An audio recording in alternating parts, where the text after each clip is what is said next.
Dari penjelasan sebelumnya, jadi bahasa itu memiliki struktur ya guys, karena terdiri dari kalimat dan rangkaian kata. Nah, yang harus kalian ingat, dalam bahasa pemrograman, kalimat lebih dikenal sebagai ekspresi dan kata adalah token, tapi bukan token listrik ya guys.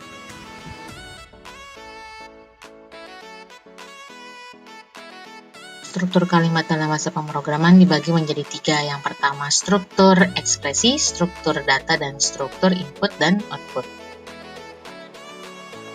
Struktur yang pertama yaitu adalah struktur ekspresi. Nah, struktur ekspresi dibagi menjadi 2. Yang pertama, explicit bracket, dan yang kedua adalah operator binding.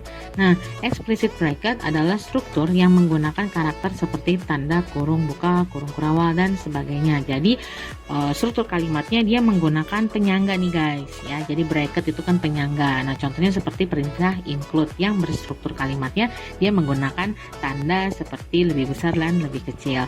Kemudian yang kedua adalah operator binding. Nah, operator binding ini struktur yang mengikat antara satu variabel dengan tipe datanya atau antara suatu operasi dengan simbolnya. Contohnya, kalau kalian menggunakan tipe data integer, maka variabel dari nilai tersebut harus bilangan bulat. Atau misalkan ketika kita menggunakan aritmatika, contohnya seperti ada A ditambah B dikali C, maka secara normal ilmu matematika yang terlebih dahulu dikerjakan adalah operator perkalian. Struktur selanjutnya yaitu adalah struktur data. Nah, saya tidak akan menjelaskan materi struktur datanya secara gamblang ya, karena kalian sudah mendapatkan di semester sebelumnya. Nah, yang pertama itu ada deklarasi data yang berguna untuk mendeklarasikan sebuah konstanta tipe seperti array dan variabel seperti A sampai Z. Kemudian yang kedua ada tipe data, dia akan membaca tipe data sasaran seperti quiz, tag, tree, dan sebagainya. Yang ketiga ada alokasi storage, dia menyimpan data sesuai prosedur. Dan yang keempat, lingkup variabel, pembatasan dalam suatu prosedur seperti penggunaan kurung kurawal buka untuk membuka prosedur baru dan kurung kurawal tutup untuk mengakhiri sebuah prosedur.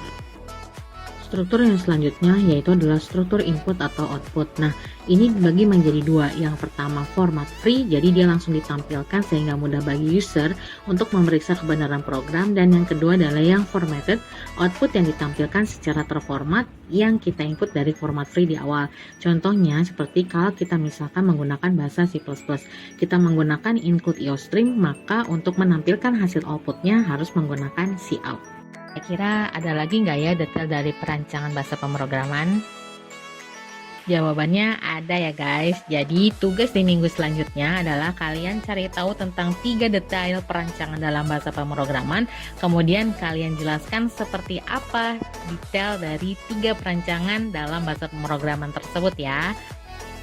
Itu tadi penjelasan tentang materi di pertemuan 7 dan 8 ya guys. Semoga dapat dipahami.